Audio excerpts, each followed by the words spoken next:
La Iglesia Evangélica del Río de la Plata, Congregación Evangélica de Crespo, estará el próximo 18 de julio transitando su centenario. Nosotros dialogamos con el pastor Darío Dorsch sobre las actividades que llevan adelante en este tiempo de pandemia. Indudablemente que esta pandemia ha traído una cantidad de desafíos y por otro lado muchas angustias por parte de la gente que está en casa. Y no estoy hablando solamente de familias, sino que tenemos que ver que hay muchísima gente mayor sola.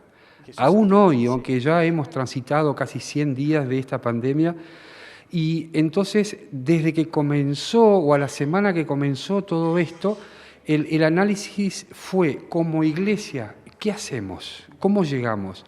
Entonces armamos toda una estructura como Congregación Crespo y también como Iglesia Evangélica del Río de la Plata, la central en Buenos Aires, toda una estrategia comunicacional. Entonces veíamos de qué manera podemos llegar a todos, a toda nuestra feligresía que vive en las ciudades, que vive en el campo, y de esta manera nosotros teníamos 2 espacios radiales diarios, un espacio televisivo para Crespo local, y además del Face y WhatsApp, es decir, todos los días se mandaban cierta cantidad de mensajes.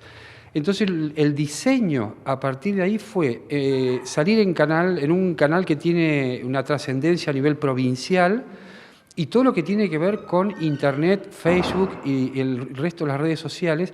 Hicimos un producto, digamos, corto, es un microprograma televisivo que sale también en radio y a través de las redes, donde es muy dinámico, donde hay desde los sociales, los cumpleaños que la gente quiere verse, incorporamos a músicos locales que diariamente pasábamos un músico distinto, testimonio de gente, es decir, acobachados en su casa, nos contaban cómo la estaban pasando, todo en 30 segundos, 40 segundos, todo eso duraba cada partecita. Y después yo sigo haciendo una reflexión que son 2 o 3 minutos, pero no solamente desde lo bíblico, sino desde el aspecto humano, emotivo, social, es decir, desde ahí, desde una perspectiva bíblica. Y realmente la trascendencia de ese programa ha sido increíble. ¿Por qué? Porque trasciende lo que tiene que ver con lo religioso, es decir, en el sentido que trasciende los límites de nuestra iglesia. Y tenemos un diálogo, una comunicación con personas de diversas iglesias que se sienten motivados y llegados por el mensaje. Y no solamente de la provincia, sino que del exterior, gente que es de la zona, que está afuera, que ha sintonizado el programa, que los ve a través de internet.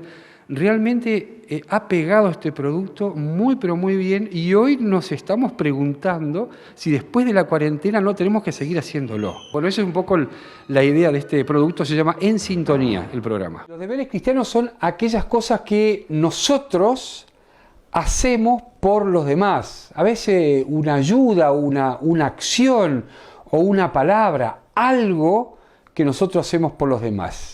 Y quiero compartir con ustedes lo que en 1 Pedro, un texto, un libro que está en el Nuevo Testamento, casi terminando la Biblia, y dice: únanse todos en un mismo sentir, sean compasivos, misericordiosos y amigables. Ámense fraternalmente. Hasta aquí el texto de 1 Pedro 3:8. Claro, el texto es claro porque de alguna manera nos está diciendo, si ustedes quieren ser cristianos o dicen llamarse cristianos, hay que seguir el doble mandamiento del amor que Jesús nos dejó, que es amar a Dios por sobre todas las cosas y amar al prójimo como a nosotros mismos. Qué difícil, ¿no? Qué difícil que se nos hace a veces porque en situaciones nos brotan de los poros, nos brota el egoísmo, la envidia, el sálvese quien pueda, el hacer lo que a mí me conviene y qué me importa el resto. Por eso a veces el ser cristiano implica bastantes dificultades para poder llevarlo adelante bien. Pero hay una modalidad que quizás a ustedes les ayude. Y esa modalidad es la siguiente, que si usted se encuentra en esa situación de no saber qué hacer, de tener, por ejemplo, que decidir algo en un momento determinado, Algo sobre lo que yo le venía diciendo. ¿Sabe cómo resolver ese problema? Es preguntándose, ¿y Jesús qué haría en mi lugar? Buena pregunta, con buena respuesta que usted le va a dar. Claro, porque Jesús siempre va a tender de ayudar a los demás, de tener una mirada amplia, socialmente hablando, no en forma egoísta, sino en forma solidaria. Esa va a ser una mano muy grande para usted. Es un desafío. ¿Lo acepta? ¿Lo aceptás? Cada vez que te encontrás en una situación, ¿qué hago ahora? Pregúntate, ¿qué haría Jesús? Hasta mañana y muchísimas bendiciones. Señor, ¿qué puedo hacer?